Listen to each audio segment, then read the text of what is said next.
બહુ મને પહેલેથી ટેવ છે લેખનની, તો બહુ સારા સારા મેં એફબીમાંથી પહેલાં નવું નવું ખુલ્યું ને ત્યારે આમ એક જાતની લત જ લાગી ગયેલી. સારા સારા સુવિચારને વસ્તુ હું લખતી. આજે 2-4 સુવિચાર થઈ જાય.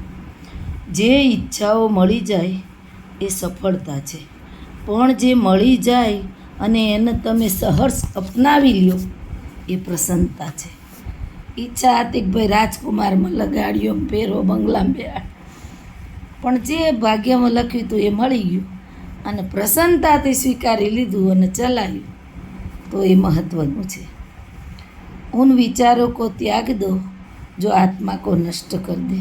સત્ય છે, આત્મા છે તો તમે છો. જોજો ને કે આપણને હારું છે ખબર નહીં કે જીવ ક્યાંથી આવે ને ક્યાંથી જાય, ને કે આપણે જીવને પકડી રાખીએ અને ભગવાનને ના માનીએ.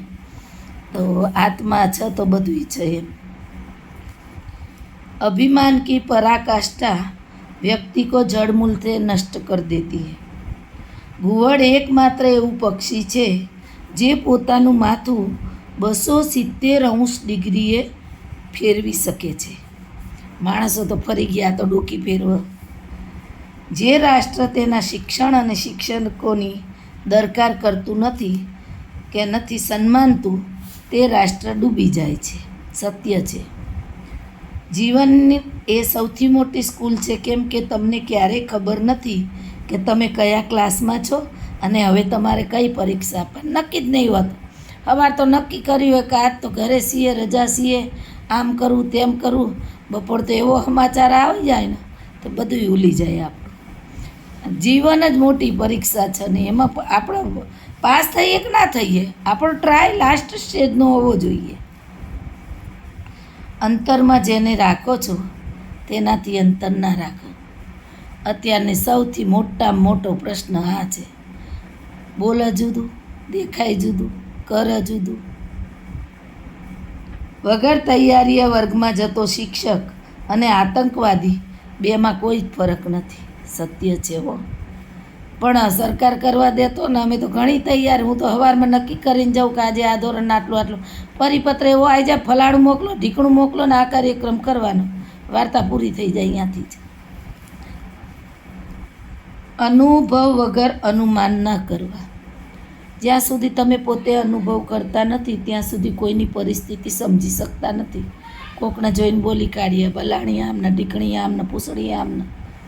તમે એના અનુભવ તો જુઓ કે કયા અનુભવે આઈના કરી રહી છે અને સત્ય છે ખોટું. જ્યાં સુધી કોઈ વિશે સત્ય જાણો નહીં ત્યાં સુધી કોઈને માટે બોલાતું નથી. હક જ નહીં તમારો કોઈ માટે બોલવાનો. તમે કયા હકથી બોલી શકો? સ્વતંત્રતાનો હક છે, પણ કયા હકથી તમે કોકને બોલી શકો? કોકનું વ્યક્તિત્વ, કોકની પ્રાઇવેસી, કોકનું જીવન તમારું છે જ નહીં કાંઈ. એમાં એની ઉપર એનો હક છે. ઘણા વિધવાએ બીજી વાર લગ્ન કરો, એટલે પણ એ વિધવાને તો પૂછો એને કરવા હશે કે નથી કરવાનું. કરવા હશે તો એ કરી લેશે. તમારે શું પંચાયત? તમે તમારી પંચાયત કરો ને.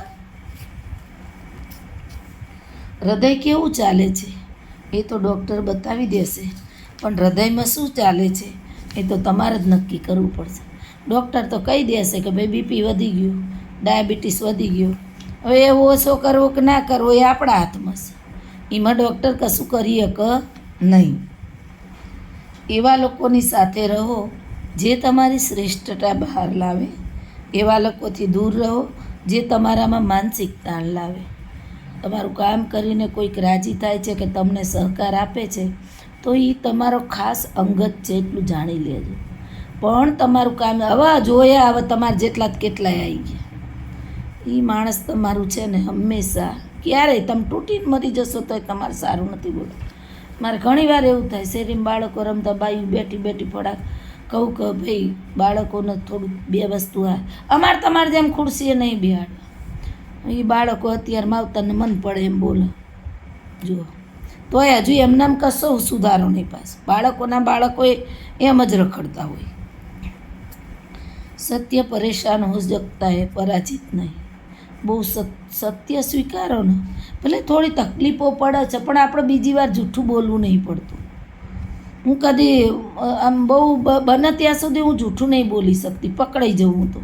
એકવાર કોકનો 50 રૂપિયા ઉસીના આપ્યા ને ત્યાં તો પગાર ઓછો ને તે ગુડીના પપ્પા સાંજે હિસાબ લે 50 રૂપિયા આપીને. તો સાંજે હું તો પતાવી જઈને તો ગુડીના પપ્પા જ બોલ્યા કે તું જૂઠું બોલી શકતી નહીં, શું કરે ટ્રાય કરે.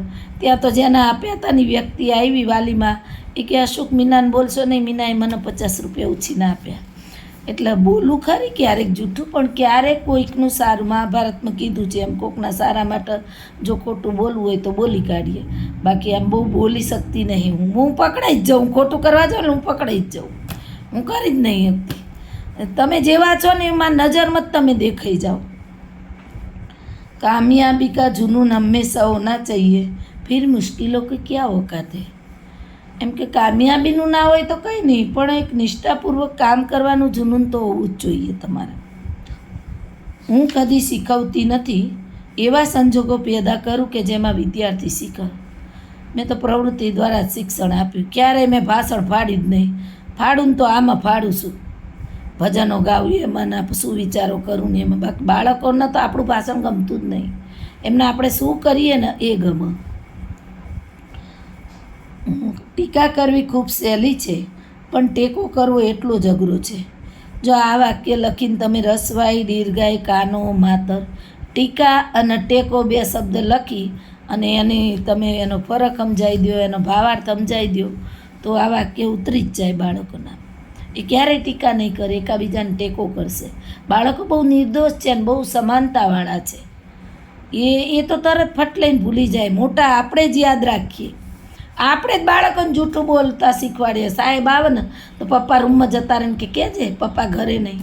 એના ગયા પછી છોકરું જ પૂછે પપ્પા જૂઠું કેમ બોલે. ત્યાં આપણે કોઈ જવાબ આપી શકે. આપણે છીએ ને, આપણે જ બાળકોના મોડલ છીએ. મા બાપ છે ને, કુટુંબ છે, એ જ બાળકોનું મોડલ છે. તમે જી કરો ને, બાળકના મગજમાં 7 લાખ પેશીઓ, નાનું મગજ એનું કામ કરે ને તીવ્રતાથી કામ કરે ને. એમાં અત્યારનું બાળક તમારી એક ક્ષણનું એ અનુકરણ કરે છે અને ધ્યાનથી અવલોકન કરે છે. બહુ ધ્યાન રાખવાનું બાળકો સામે. બીજો માણસ આપણમાં વિશ્વાસ મૂકી શકે એટલી ઊંચાઈ પ્રાપ્ત કરવી એટલે સફળતા. કોક એમ કહે ને કે હા ભાઈ આ કીધું, આ બેન કહે બરાબર જ છે, હું એ કહે એને માનું જ છું, ત્યાં તમે સફળ છો.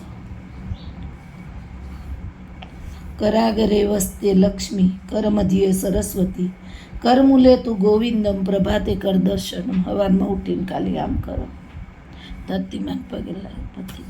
માનો કે ન માનો આખી જુદી વાત છે. ધરતીમાં એ આપણને આશરો આપે અને પગે લાગવામાં ક્યાંય પાતરા થઈ જતા નહીં આપણે. ન કિસી સે ઈર્ષ્યા, ન કિસી સે હોડ, મેરી મંજિલે મેરી અપની દોડ. આ વાક્ય મારા જીવનમાં સાર્થક છે. ધન એ અથાગ પરિશ્રમનું ફળ છે. અત્યારે બધા ધનવાનોને જોઈને બધાને કેટલું થાય. લે પેલા અંબાણીએ આટલો ખર્ચો કર્યો લગ્નમાં, અહીંયા જાય તો આટલા પહેર. પણ તમે એનું મૂળ તો જુઓ, એણે કેટલો અથાગ પરિશ્રમ કર્યો.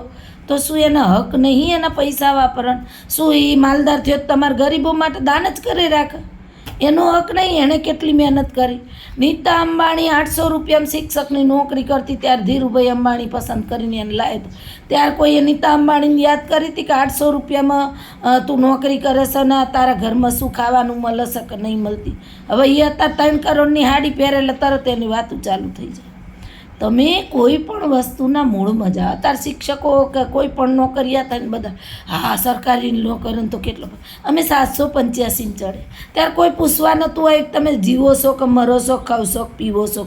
હું મારું ઘર ચલાવવા, મારા ઘરવાળા નોકરી, ઘર ચલાવવા 15 કામ કરતી, ત્યારે કોઈ પૂછવા નહીં આવ્યું. અત્યારે તો લમીના મેં ન ચિંતા, આટલો પગાર. આવું છે બધું.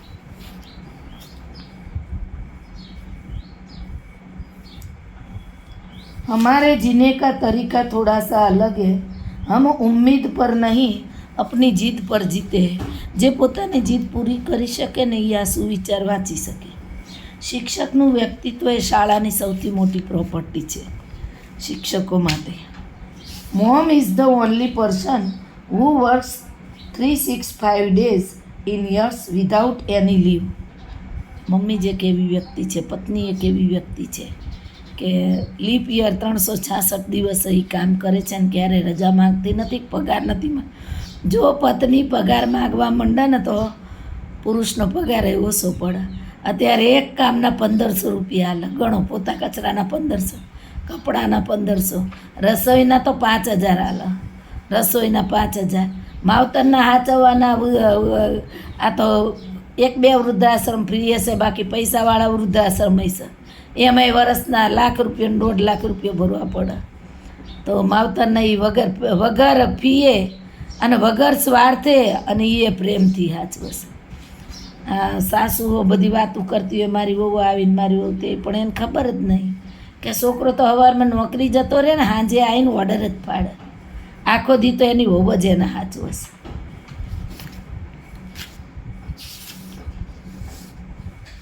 સરકારી શાળામાં શિક્ષક બાળકને ભણાવીને ઘેર મોકલે છે.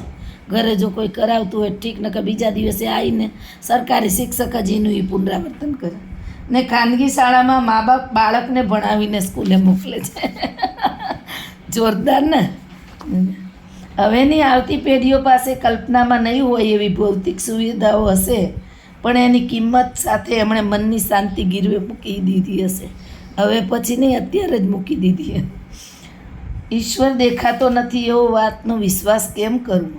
પ્રભુ વાઈફાઈ જેવો છે, દેખાય નહીં પણ સાચો પાસવર્ડ નાખો એટલે કનેક્ટ તો થઈ જ જાય છે. ઘણા બધા સુવિચાર મેં લખેલા છે. કોઈને પછાડવામાં હોશિયારી નથી, પણ પડી ગયેલાને બેઠા કરવામાં સાચી હોશિયારી છે. આ એક લાંબો છે પણ સમજવા જેવો છે. देश के विभाजन के बाद इनके परिवार के पास केवल कंबल और गिलास बचा था. संघर्षमय जीवन के बावजूद अपने दृढ़ इच्छा शक्ति के बल पर सेना में पहली महिला लेफ्टिनेंट जनरल देश की संपूर्ण मातृशक्ति को गौरवान्वित किया. जनरल पुनीता अरोरा जी महिला प्रेरणा स्रोत. એવા એક સુભાષ બાબુની સેનામાં હતા કેપ્ટન લક્ષ્મીબાઈ. એમણે પણ એ સમયમાં લેડીઝની ટીમ તૈયાર કરી હતી અને દેશના સેવામાં સહભાગી બન્યા હતા. એક વૃક્ષ તો અપલોડ કરી જુઓ, વાદળોનું આખું ટોળું આવશે તમને લાઈક કરવા. અત્યારે વરસાદ નથી ને એ લોકોને ખાસ લાગુ પડે. હું તો દર વર્ષે ક્યાંથી માગીને સ્કૂલમાં 150 ઝાડ વાવું તો માંડે 4-5 ઝાડ થાય. કેમ કે છૂટ્યા પછી સ્કૂલની કોઈ ગેરંટી નથી ને કોણ કૂદીને આવીને સારા ઝાડ હોય તો લઈએ જાય ને તોડીએ જાય ને એવું બધું છે.